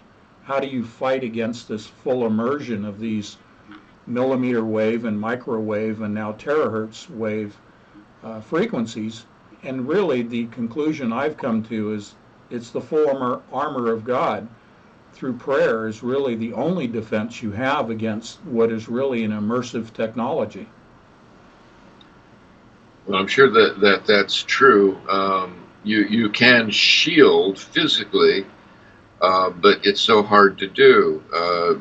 One of the things that, when we talk about the Free Will Society, our project to establish an intentional community is going to be largely based on motorhomes. And for people who are extra sensitive, I'm sure you heard the term hypoelectrosensitivity. Yeah. I happen to be such a person. If you get a metal-clad motorhome, they don't make those anymore, but you can get an older one for fairly decent money that is metal clad. They become fairly easy to shield. And the other thing is that we're doing is looking at properties that, by and large, have metal roofs, and that can help some. But mostly just getting out of the city and into the deep rural setting is going to make a big difference for that. Yeah. If you marry that with spiritual, you pretty much got it covered. Okay. I often use the analogy of 30,000 foot altitude, that we're flying at 30,000 feet and we're looking at the big picture of a particular topic. And so from that 30,000 foot perspective, I'd like to get your take on, and we haven't spoken about this before, and I'm not trying to ambush you, but I've described at length the Sentient World Simulation, which came out of Purdue University. And this, again, bringing through virtual reality and augmented reality, bringing human minds into a digital reality in which they now exist. Does that have any touch points within your research? This larger notion of an entire world enveloped in a simulation? Well, I think when we take a look at the goals of the New World Order, which is to create a one world government which will enable the seating of the Antichrist, that's my description of it. That plays a very important role. The Club of Rome is people will sometimes refer to it as a round table group, like the Council on Foreign Relations or the Bilderbergers. All of these groups are basically one world order, or New World Order, one world government promoting groups. The Club of Rome was primarily the driving force behind the establishment of the European Union. And the Club of Rome is probably using D-Wave for all I know, but they're using AI computer models of the world. And they are forecasting what particular actions will do in terms of how you and I, we're called meons, M-E-O-N-S, kind of like peons, but instead of a P, it's M. And meons is an ancient word that is actually similar to peons in meaning, but far more degrading. And so they want to see what the meons are going to do if they choose to elect a given plan. And so they're using a digital construct to represent that. Well, what's interesting is with social media bots also, which are AI sourced, we are adopting our thinking patterns based on an entire false digital construct. So we are, in one sense, we are becoming digitized in that we are playing to the models that they run in simulations at the Club of Rome through the interaction that we have in the digital world. So for all practical purposes, we are nothing more than nodes of a giant supercomputer. We just don't know it. Mm-hmm. Is that the direction you were going? Yep. Okay. Oh, that's great. I hadn't heard the term meons before. Yeah, I hadn't either. Here's an interesting thing. Now, the Club of Rome also drives the Bilderbergers, which is the biggest and baddest known of the round tables, the most feared and conspiratorial in their outward appearance, except maybe perhaps the Bohemian Grove bunch. They're pretty well known in this country. But in any event, a prominent member of the Bilderbergs passed away, and he left his family, basically took some of his papers and gave them to a university.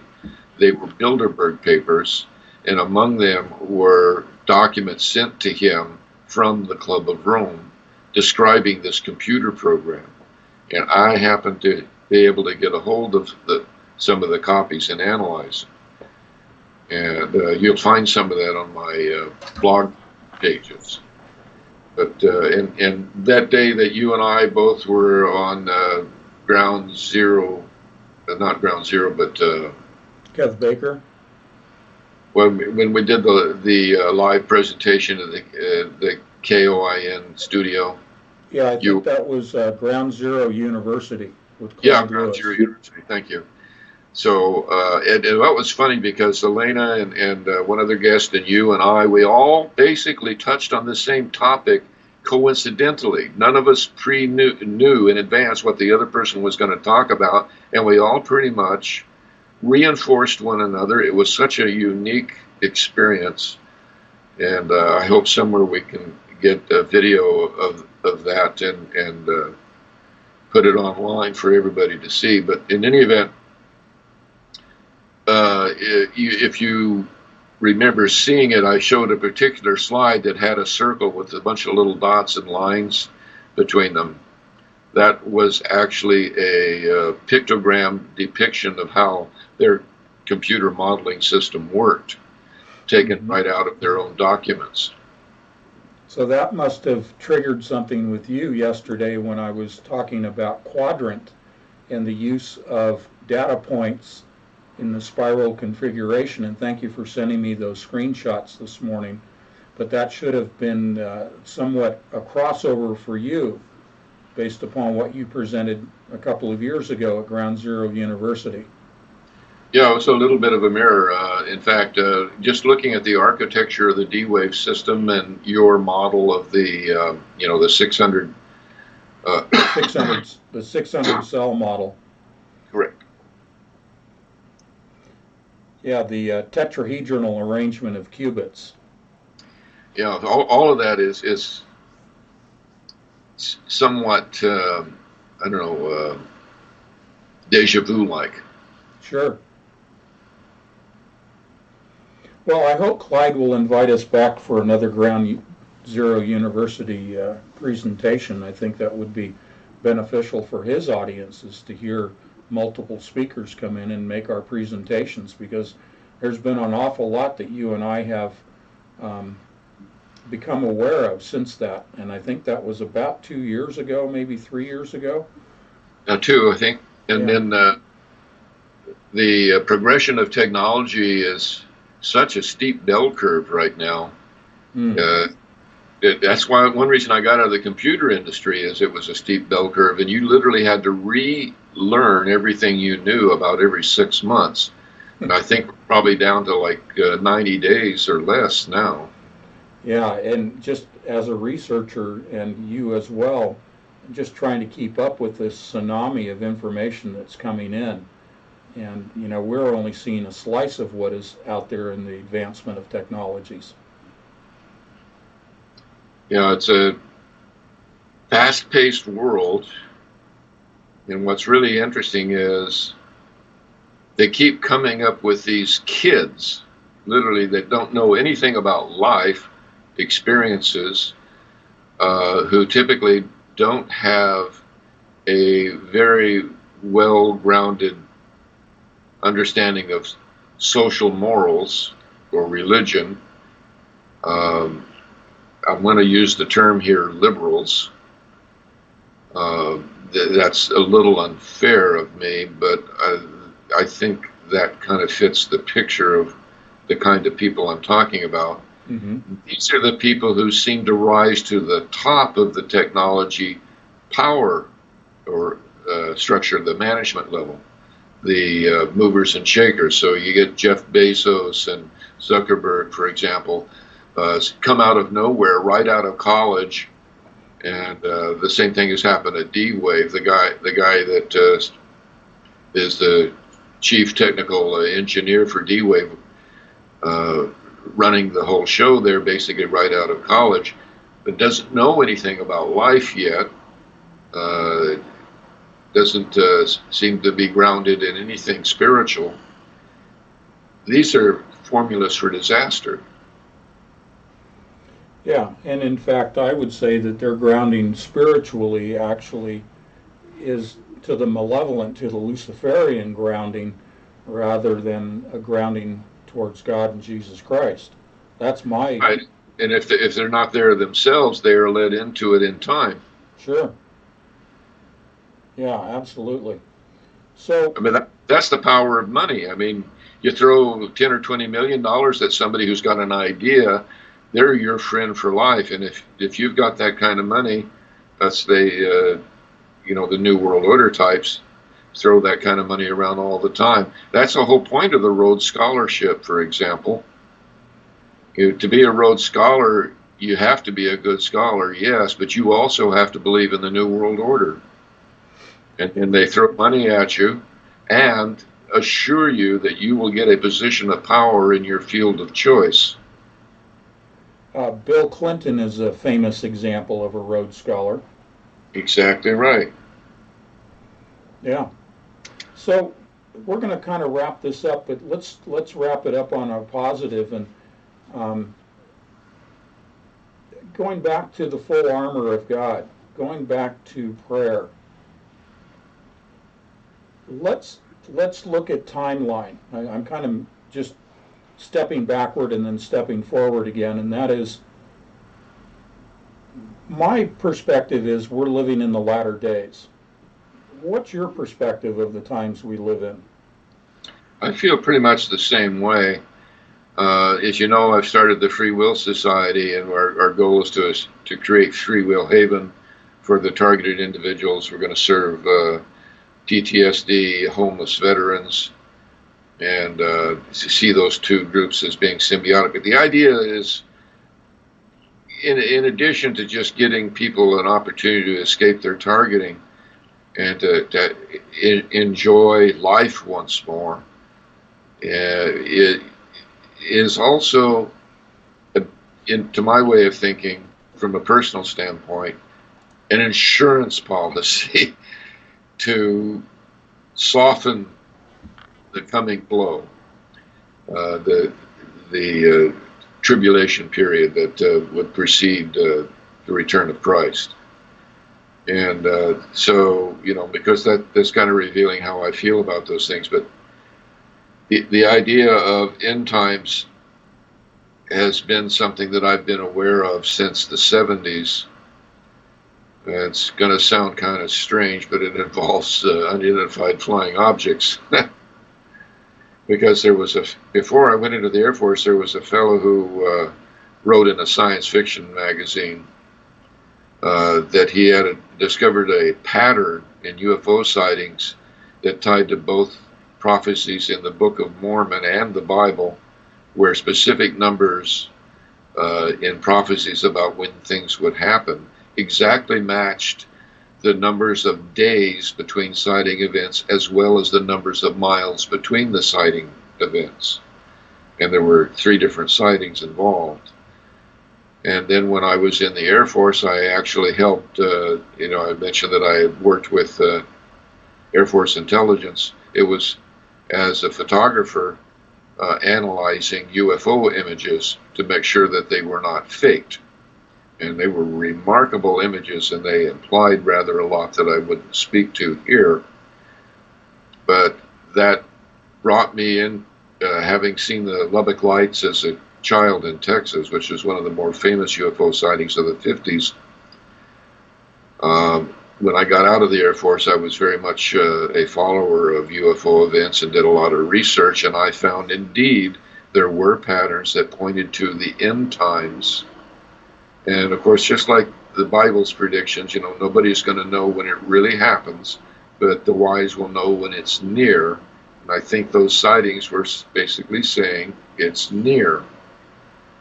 And so I've been aware of it since that time forward. The news today is certainly painting that picture. And a lot of evangelists on television are saying the same. Yeah. I wasn't really going to go into the topic of UFOs because I wasn't aware of that particular aspect to your background, but just in general, do you consider these to be, when we speak of the craft themselves that were photographed, that you were able to see detailed photographs, would you consider these to be a mixture of man-made as well as craft that are constructed by, I'll put it as the label of demonic spirits? Are these crafts, these nuts and bolts, so to speak, a mixture of man-made as well as spiritually made craft? I think we're looking at all of the above. More recently, I've seen some objects that would be described as shape-shifting objects in the sky. And I had seen videos on YouTube, and most YouTube videos are really just bunk. It's too easy to fake that stuff nowadays. So I don't bother with that normally, but every once in a while one will come across my desk anyway. But I have seen things that are just not possible to be man-made, but yet they're very physical. But I've also come to accept the fact that there could even be biological explanations for some objects, but certainly spiritual. You can't have UFO experiences by so many people, encounters I'm talking about, where the outcome is quite benevolent in nature, and others which are quite the opposite in nature. You can't have that going on unless it's part of some spiritual warfare. Yeah. And so I think there's probably all of the above. I think that's probably the best answer. Okay. Well, that does segue into a topic we briefly covered yesterday, and that was Project Bluebeam. How do you see that technology manifesting today? Well, I'm going to basically say I'm speaking very hypothetically and just based on my research. I'm fairly confident in my conjecture that there's at least, let's say, a more than 50% chance that Bluebeam is real. Something is going on with the heater arrays of HAARP and similar ionospheric heater systems and the radar systems that they use with them, that there's hundreds of them all around the world. People only think there's like a half a dozen. No, there's really hundreds of them, and they're deploying them in orbit as to heat from space rather than heating from the Earth, and they even have them on ships. So there is no place on Earth that they can't cover. And one of my videos on my YouTube channel is about the Norway Spiral, and the fourth one particularly shows how these technologies share in common the general principles of holographic projection systems. And therefore, it seems very likely that technologically speaking, they can be used to create an image in the sky, the Norway Spiral being an example. And if it can be seen, no matter where you are in the world, then it would be fairly easy to simulate the coming of Christ or any other event you wanted, alien invasions, for example. Clyde Lewis talks a lot about the worry that they're going to stage an alien invasion to unify the world. Well, that might actually work if they can project an image that's frightening. So that's a possibility. Well, we see in the form of aerosolized spraying, we see the ionization effect of the atmosphere, which essentially is making it conductive. Does that fit into this ionospheric heating of producing holographic images? I think it does, and there's another thing about that, and I told you the shape-shifting objects that I saw recently. Yeah. They manifested. They literally warped into position. They weren't there at all, and then they just spun into position, and they changed their shape as they spun. And then what they did is they gravitated towards what appeared to be chemtrails. They might have been contrails, but they look more like chemtrails to me. Contrails will dissipate after a period of time. Chemtrails never go away. They just slowly get thinner and thinner. Mm-hmm. But they literally rose to altitude or descended, as the case may be, and flew into chemtrails.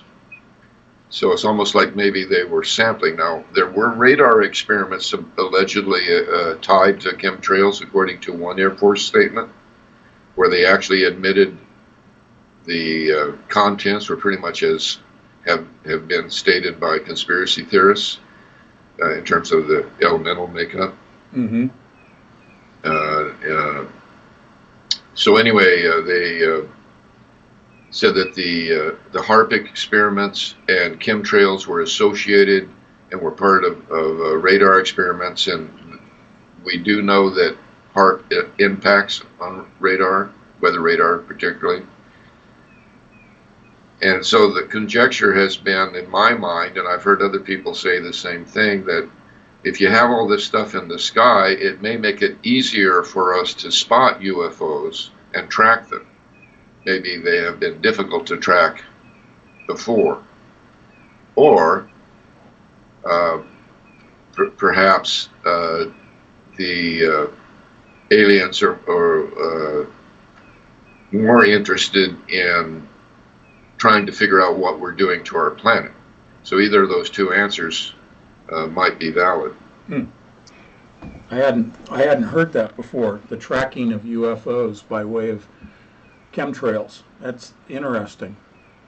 I do think it is multi-layered in its agenda and its applications of the spraying, but I do and have felt for a long time that this was the development of a projection screen, if you will, for a advanced blue beam scenario, and I present that in my first book, in Covert Catastrophe, in the early chapters of the book. We see people, their reactions to weather phenomena and the fear that it generates, the different weather observations, but also, the sounds that have been reported around the planet, the booming sounds and the almost musical tones that are heard, and the fear that generates in people. You can imagine the heightened fear that would come about with visual images. I mean, there have been reports out of China of holographic images projected, the floating city in the distance and those types of things. But you can imagine a worldwide event, how that would paralyze people in fear. Absolutely, and you're actually quite right, because if you think about holograms, they are best seen in a smoke-filled room, Mm-hmm. and which means particulates in the air. And of course, what are chemtrails but particulates? Sure. And a reflective medium, the predominant heavy metal being aluminum in the aerosolized spraying. But we also have lithium and thorium, and we even have desiccated red blood cells. I mean, it's just a real soup. And more than that, if you hit them with a radar signal, you're basically energizing them. Exactly, because it's already conductive. It's an ionized atmosphere. Well, I think we'll let the audience get back to their day. We try to keep it to 2 hours if we can, and we appreciate everyone who has joined us today for 2 hours. I think we'll do another conversation at a later date. We'll talk privately about that, and we'll move into the discussion of AI. You've produced a recent blog post, and I'd like you to just quickly encapsulate that post about AI as a segue into our coming show. Excellent. And I thank everybody for listening. If you don't mind, I'll repeat my two web presences and give my email address. Please. So for targeting related matters and general abuse of power issues, conspiracies, go to ProParanoid, pro for professional, the word paranoid, .wordpress.com. And for learning more about the Free Will Haven Project, go to freewillsociety.wordpress.com. To contact me about anything, I do answer all email. It's proparanoidgroup@gmail.com. And I thank you very much, Anthony. We've enjoyed the time. Oh, good. I appreciate that. It's always great to be able to compare notes between researchers, and I appreciate the audience making this possible. But go ahead and encapsulate some of the issues related to AI that you've posted recently. Well, it's not really up yet. I'm sort of waiting for a little bit of editing advice from you, but because I yield to your experience in the topic, but the general concern that I found, and the reason that I wrote the piece, is I see a conspiracy in concealing the truth about AI. When I say truth, I mean fears, things that could go wrong with AI, the reasons that maybe we don't want AI to be researched and developed and used. It is a threat, potential threat to humanity. And there's a long list of fears that other people have expounded, but if you go online and look, you'll only find a few things here and there. There are things that have gone wrong, in some cases very seriously wrong, and resulting in death with AI. And again, if you go and look for that, you'll find no one source is telling you the whole story. They will tell you the top 6 or the top 10 things that have gone wrong. But if you look at my blog piece, you'll see that there's more than 24 instances where things have gone wrong, and they're just not telling you that. And I want to know why, so I started looking at the general concerns and then analyzing the things that have gone wrong and interfacing all of that information along with my general background in targeting and mind control and abuse of power issues. Yeah, again, as I said at the outset of our conversation, there's this folding in of computing and targeted individuals, and computing extending out into artificial intelligence and its foundational algorithms based upon observation of human behavior from which it learns, and now has crossed the threshold almost 2 years ago into its ability to teach itself, self-learning, self-programming, machine learning and artificial intelligence situations. And because of that, we see this application of quantum computing extending into AI at the highest levels of AI, into this arena of targeted individuals, into the broader scope of controlling humanity. And that's what really the New World Order is about. The elite, I like to refer to them as the 1% of the 1%. They really feel, sincerely believe, that only they know what's best for us. But they look at us as useless eaters. They really don't want to care for us. They simply want us not to be a problem for them. They want to have a free hand to do whatever they want.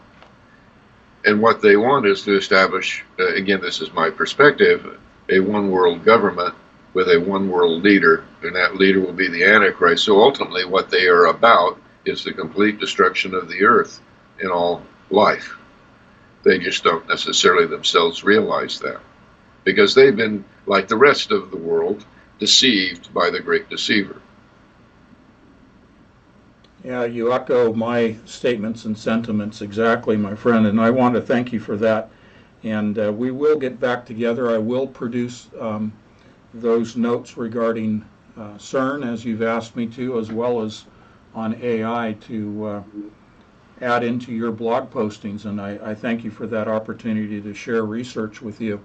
And I really want to get deep into the history of computing, the history of when quantum computing came on the scene, as we talked about yesterday, and why there's been this concurrent, really, resurrection of research into AI itself that walks lockstep with the development of quantum computing. Because there was, as I mentioned to you yesterday, back in the 80s, what was referred to as the AI winter, in which there was really no research at the university levels being conducted into the development of AI, and it's only because of the advent of quantum computing that AI has really been resurrected and has had this, what I call, a parabolic increase in AI development. So that's where I'd like us to continue the conversation when the calendars match up, and we'll do that. Okay? All right, I'm here for you, sir. All right, and on that note, again, no fear. God is in control, and this is what Mike H. Michael Sweeney is backing up my encouragement to you as the audience, that as long as we remain with our faces turned to God, remain in constant prayer with Him, we remain in relationship with Jesus Christ, and we utilize the power of the Holy Spirit, which is manifest in a much greater aspect of power over that of the enemy, the full armor of God through the Holy Spirit. So yeah, Michael, go ahead. I'll just add one thing to that. I believe in something called Bible math. You and I talked about numbers having meaning, and so, for example, if you take Philippians 4:13 and multiply it by 2, you get, we can do all things through Christ which strengthen us. So basically, it's important that we do remain united as Christians, but also it equals Romans 8:28 or 8:26, and healeth also our spirits. So those two things work together in Bible math. Outstanding. And, bless you, sir, and your guests. All right. Well, thank you. God bless you. We'll talk to you soon. Bye-bye. All right, folks. Thank you very much for joining us today. And again, I hope it's encouraging information. There are resources out there if you or you know of someone who is a targeted individual. Michael Sweeney is one that I recommend for resources and information and for help. And he doesn't do this full time anymore. He is retired from this, but he is still available, and I commend him for that. So we will, if you have questions for Michael, go ahead and email me at anthonypatch.com. I'll be happy to pass those along to Michael directly for you. And I've enjoyed watching the conversations in the chat room today. I'm glad you guys are that tight. You're a very tight group, and you're very helpful with one another, and it's not a distraction away from what we were talking about today. I mean, this really was more of, you listening into the conversation between Michael and myself, and so there wasn't much of an opportunity to engage you today. But I'm glad that you had the opportunity to have some fellowship in the chat room together. And Sunday, Kathleen should be with me for our fireside chat, 7 p.m. Eastern on Sunday.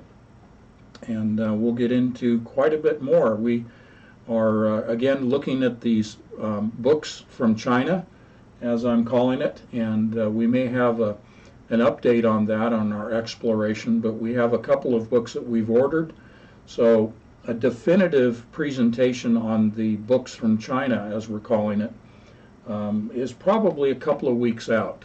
before we can really present to you our research, because we need to really understand it before we can present it, and that's going to take some reading of a couple of specific books that we have on order. So give us about 2 weeks, and probably in a fireside chat we'll introduce these Chinese books that really reveal some more about divination taking place through an entirely different mechanism than we have presented to you in the past. So thank you again. God bless you all, and we'll talk to you again on Sunday. Bye-bye.